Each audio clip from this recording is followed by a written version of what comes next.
I bought my parents a $425,000 lakeside cabin for their 50th anniversary. When I got there, my mother was weeping, and my father looked shattered. My brother's family had claimed it. He strode toward my dad, gestured to the porch, and shouted, "This is our house now. Get out." My sister-in-law smirked until I stepped through the door, and the shouting stopped. My name is Sophia. I'm 38. The older child. The one who handles things. I'm a corporate lawyer. I live out of a meticulously organized closet and a briefcase full of pending acquisitions. I track my existence in 6-minute increments and deposition schedules. I don't sleep much. I run before the sun comes up. I save nearly everything I earn because I was raised on the sound of declined credit cards and the phrase, "maybe next paycheck." I was the kid who learned to read foreclosure notices before I could read chapter books. "It's going to be okay," I'd say, at 9 years old. While my dad stared at a shut-off warning, I learned the texture of adult fear and the logistics of crisis. I learned to be the solution. 3 weeks ago, my parents celebrated 50 years of marriage. I wanted them to have one. Un diablo win. A place where the air smelled like pine and water. Where the floors were solid. And nothing reminded them of payday loans or pawnshop receipts. I found a small A-frame cabin tucked into the woods by a lake. A little rustic. Yes. But solid. A wide stone fireplace. A screened-in porch. And huge windows that framed the water like a painting. $425,000. I closed the deal in their names. Arranged for the utilities. Filled the pantry. And left a bottle of their favorite wine on the counter with a note. For quiet evenings and loud card games. "I love you."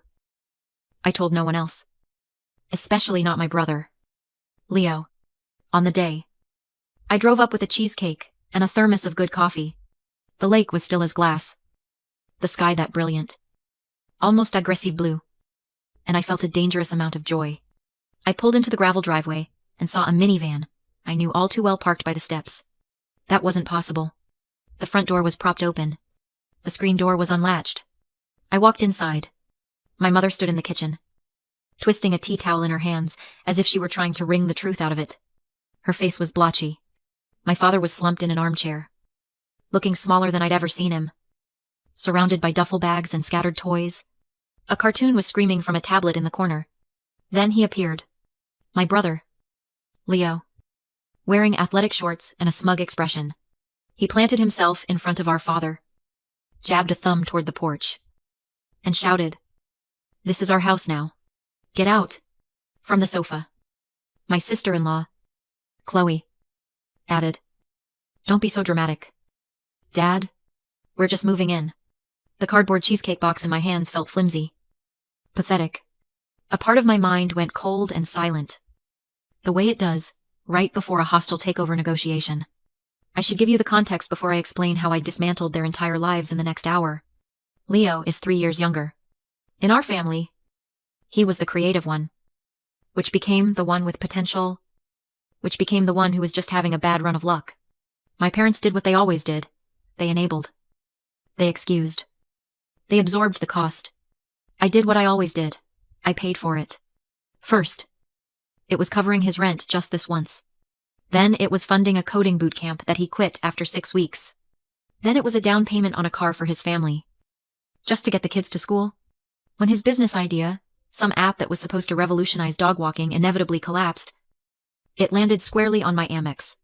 I paid for my nephew's braces. I paid to get their car out of impound. I co-signed on an apartment lease after their 3rd eviction. My bank transfer history reads like a diary of his failures. Leo, groceries. Chloe, electric bill. Leo, interview suit. Each payment felt like a stopgap. A way to keep our family from splintering under the weight of his irresponsibility. I was wrong. My parents contributed in smaller, more heartbreaking ways. Mom would deliver bags of groceries and call it sharing a sale, she found. Dad would let Leo borrow tools that never came back. Or try to teach him repairs that ended up costing me twice as much to have a professional fix. The family mantra never wavered. You know how your brother is. Not everyone is built like you. Sophia. You were born 40. While I was in law school, I lived on instant noodles and worked 3 jobs. Sending money home from a library computer at 2 in the morning because their power was about to be cut off. At some point, I stopped being a sister and became a line of credit. When I found the cabin, I structured the purchase like a fortress. I put the deed into an irrevocable trust. With my parents, Anna and David, as the sole lifetime beneficiaries. I created a separate account to pay the property taxes for the next 2 decades. I paid the homeowners association fees 5 years in advance. I changed all the locks. And when I held the new keys, they felt like the first real exhale of my adult life. I told Mom and Dad about it a week before their anniversary. We drove up together. Dad ran his hand over the wooden mantelpiece, as if it were a sacred object. Mom opened and closed the kitchen drawers. Just breathing. We sat on the porch and watched a family of ducks swim by. I said, "It's all yours. Forever." Dad's eyes welled up, and he couldn't speak. Mom just whispered, "It smells like safety." I stayed the first night on the couch to make sure the heat worked properly. It did. The next morning, I drove back to the city to finalize a 7-figure merger. The cabin and my parents were safe, but systems of dysfunction hate a vacuum. Leo called Mom on day 2. "Where are you? That picture you posted looks nice." Mom, "A terrible liar," said. "Oh, just visiting an old friend from work." By that evening, Chloe had used the metadata from a photo Mom posted on Facebook, a picture of a sunset over the lake, to pinpoint the exact address. They arrived the next morning with their 2 kids. A mountain of luggage. And an aura of entitlement so thick you could choke on it. Mom called me later. Her voice, a tiny thread. They just wanted to see it.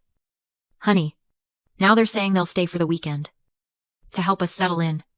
Is that all right?" "Mom, it's not a hotel," I said, my stomach tightening. "We'll figure it out when you come up," she said, which was her code for, "Please come fix this." By Saturday morning, the invasion was complete. My father sent me a text. "Sophia, there is some confusion. Leo keeps talking about this being a family asset. Can you please call?" Then his phone went straight to voicemail. Then came the Instagram post from Chloe, a picture of her and Leo on the porch, holding coffee mugs. Captioned, "The new family getaway. So blessed to have a place for the kids to make memories." The comments poured in. "You deserve it, manifesting this." My jaw locked. I texted Dad on my way out of the city. "Don't sign a single thing. Don't agree to anything. I'm on my way." I spent the 3-hour drive rehearsing calm, constructive phrases. We need to establish rules. This requires a conversation about boundaries. I was an idiot. I walked into a war zone. Leo's voice was already booming. "You two are getting older. The stairs are a hazard. It's too much upkeep. We're young. We can handle it. We'll manage the property for you." My mother tried to interject. "But Sophia gave this to us. She gave it to times you asterisk." Leo cut her off. "And you're giving it to times us asterisk. It's all in the family." Chloe, lounging on the couch as if she owned it, added with a sickly sweet smile, "Don't be difficult. Anna, we're already thinking about renting it out for the summer. It'll be a great income stream for all of us." Asterisk, renting it out. Asterisk, Leo waved a hand at the lake. "Prime season is coming up. We listed it this morning. We can make a killing." I looked at my father. His hands were shaking. That telltale tremor of rage he tries so hard to suppress. This was the man who worked 16-hour shifts at a factory so I could have debate club fees and Leo could have guitar lessons. He was being erased in his own home. My entire upbringing was based on the principle be useful, not disruptive. But my father's text was a distress call. And my brother's voice was the sound of a home invasion. I placed the cheesecake on the counter. A ridiculous symbol of peace in a room full of thieves. My voice, when it emerged, was devoid of heat. It was the voice I use in a boardroom. "Leo, who gave you permission to list this house?" He rolled his eyes. "Don't be like that. Soph. Family property is family property. We're all in this together." Chloe chimed in. Her voice, a sing-song taunt. "We're not times asking asterisk. Sophia, we're just letting you know the plan." My mother's face was a mask of pleading. "Sophia, please. Can we just talk about this calmly?" Leo pointed at our father again. "He can talk about it from the guest room. Or better yet, from his old apartment." Chloe giggled. "Oh, babe. Be nice." Dad knows we love him. My father's jaw was working. But no words came out. Something inside me didn't just snap, it clarified. Everyone in the living room. Now, I said. It wasn't a shout. It was a command. The kids looked up from their tablet. Chloe's smirk faltered. Leo scoffed but moved. Because bullies always assume they're being called to the center stage they deserve. I stood by the stone fireplace. I could feel my own pulse. Slow and steady. I opened my briefcase and laid 4 documents on the coffee table. The deed, I said, tapping the first one. Recorded with the county last Tuesday. The property is owned by the Anna and David Family Trust. Lifetime beneficiaries are parents. With, and I quote, exclusive and indisputable right of occupancy. I can. Leo squinted. What does that even mean in English? In English, I said, my voice dropping. It means you don't even have a right to a key, let alone the right to move in. He laughed. A short, ugly sound. Try and stop me. I tapped the second page. The trust instrument. As successor trustee, it is my fiduciary duty to protect the assets of the trust and the well-being of its beneficiaries. That duty includes the legal obligation to remove any individual who threatens or destabilizes their peaceful enjoyment of the property. Chloe's tone became venomously sweet. Sophia, you're being ridiculous. We're his family. I slid the third document forward. It was a high-resolution color printout of the rental listing he'd posted. The listing. Posted this morning. Using photos of a home you do not own. The description reads, entière cabine available. The house rules state. No owner on site. And the payout is directed to a bank account ending in 4 digits that match yours. Leo. He shifted his weight. So what? They could use the money. And this? I said, placing the final document on the table. It was a copy of the Homeowners Association bylaws, with one clause highlighted in yellow. Article 7. Section B. No rentals, leases, or temporary occupancies of less than 6 months. It's a violation that carries a $10,000 fine and potential legal action from the association. I leaned forward, my hands flat on the table. Here is what is going to happen now. You are going to take down the listing. You are going to pack your bags. You are going to apologize to Mom and Dad for terrorizing them in their own home. And then you are going to get out. Chloe let out a Highland, theatrical laugh. Or what? Sophia, are you going to sue us? No, I said. I'm going to perform my duty as trustee. I took a step toward my brother. His bravado was starting to crack. He puffed out his chest.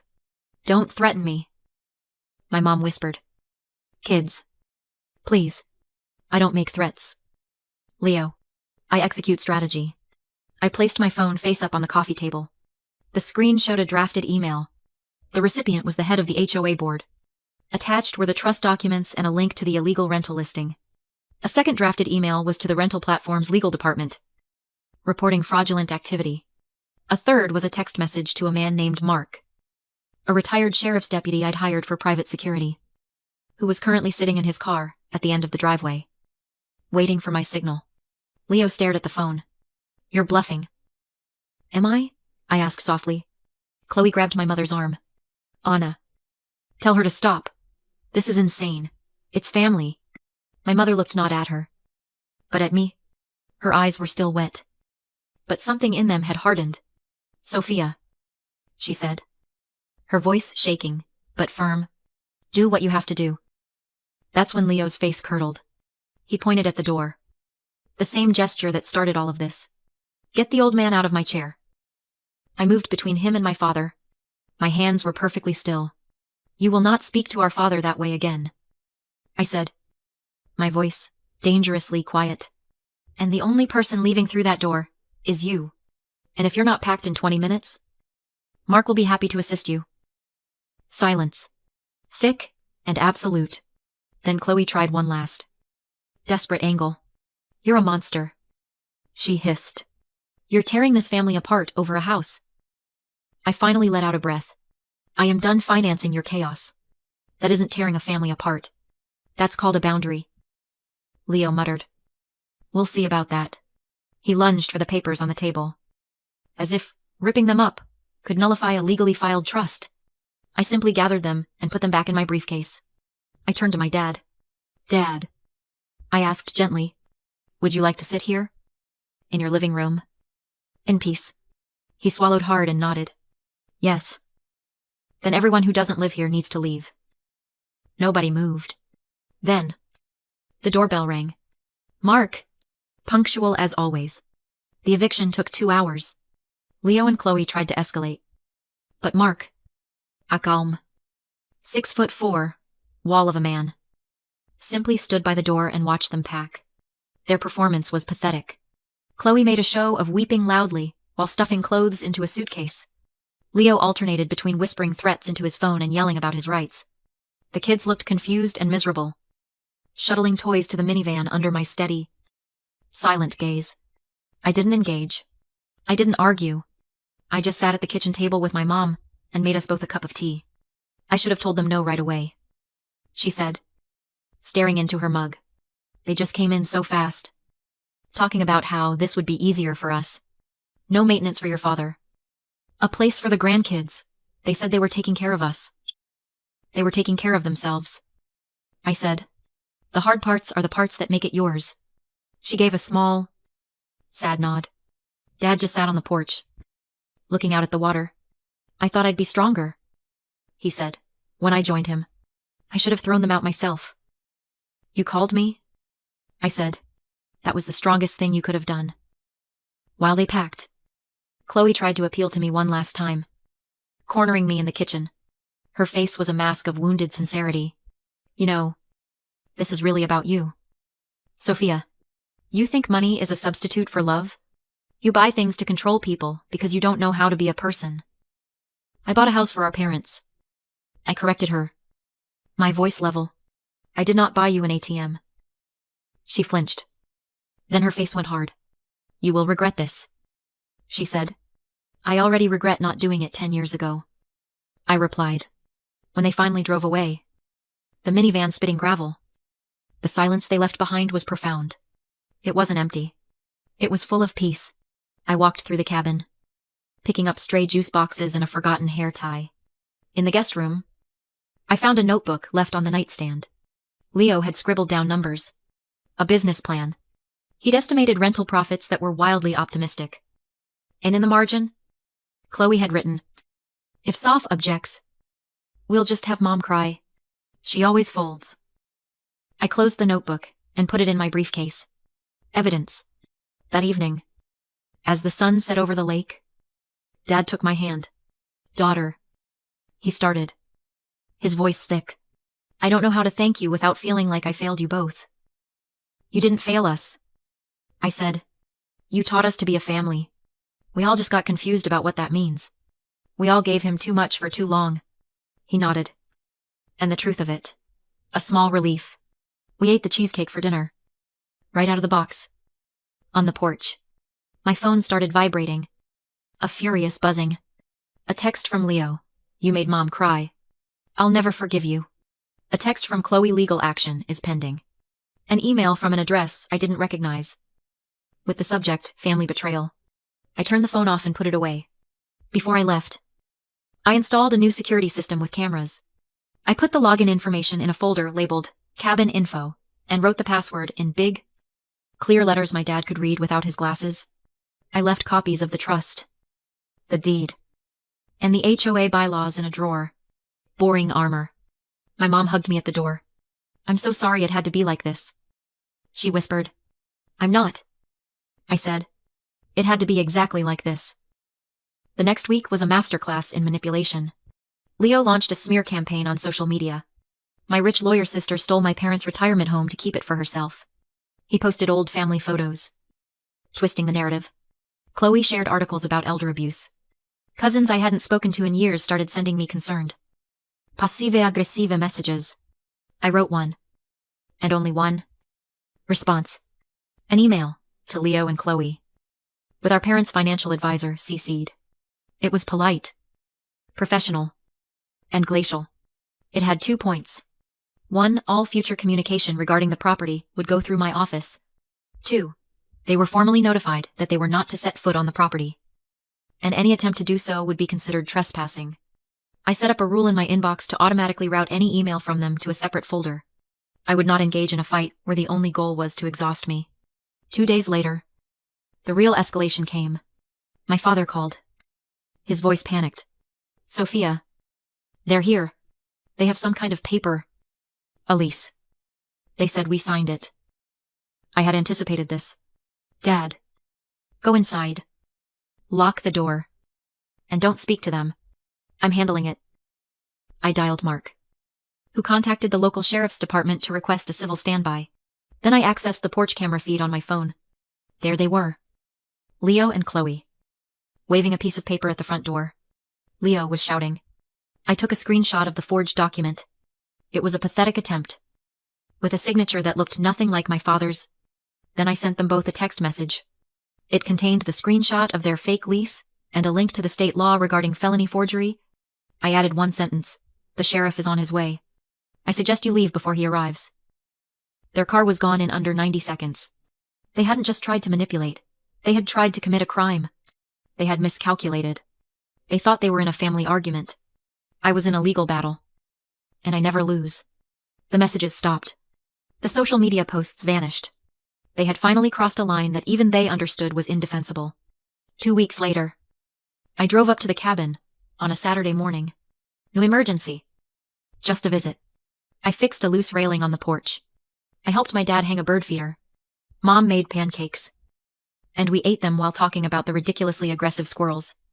No one mentioned my brother. His absence wasn't a hole, it was clean air. After breakfast, my mom put her hand on mine. I'm going to call him, she said. My heart seized for a second. Not to make up, to tell him that what he did was wrong. And until he can apologize to your father, and to you, he is not welcome here. Dad cleared his throat. I should have taught him that. I taught you both to work hard. But I never taught him how to be told no. You taught me to be loyal. I said. I'm just finally learning that loyalty to the family can't mean disloyalty to myself. Later, sitting alone on the porch, I realized the story Leo would tell. I bought my parents a house and it ruined our family. But that isn't what happened. I bought my parents a sanctuary. And then I defended its borders. I had spent a lifetime mistaking financial support for love. It wasn't. It was just fuel for a fire that was always going to burn out of control. A boundary isn't a wall to keep people out. It's a line that tells them where the door is, and that they are not welcome to burn the house down. A month later, my nephew, who is 16 and mostly communicates in shrugs, I sent me a text. Hey, the pictures of the cabin look cool. Grandma seems really happy. I typed back instantly. You should come visit. Ask your grandma. No drama. Just pancakes. He sent back a single emoji, a thumbs up, a small piece of a bridge. Built on neutral ground. Last night, after closing a deal that had kept me in the office for 72 hours straight, I drove to the lake instead of my apartment. I didn't go in. I just parked down the street and looked. The lights were on. Through the big window, I could see my dad in his armchair, reading a book. My mom was at the table, working on a puzzle. The house looked warm, safe, and impenetrable. It looked like a gift that had finally been delivered. Here's what I know to be true now. Love is not a blank check. It's not absorbing endless blows because you share DNA. Love is a house with strong locks. Love is the legal paperwork that holds firm when a person's character does not. Love is telling your parents to finally rest, and telling everyone else that you are not their safety net. You are not their emergency fund. And you are not the person who will clean up the mess they deliberately made. I am their daughter. A woman whose job taught her to be precise. A sister who finally realized that precision is not cruelty. Sometimes, it's the purest form of love. If my brother ever wants to stand on that porch, he can. He can come with an apology in his hands, instead of a demand. He can be a son, not a squatter. Until then, the cabin stands. The cameras watch. The lake is quiet.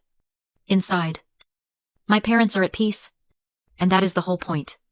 A gift should never cost you your own peace of mind. And a boundary is not the end of love. It is the beginning of it. If you agree, share this story. You never know who needs to hear that it's okay to finally lock the door.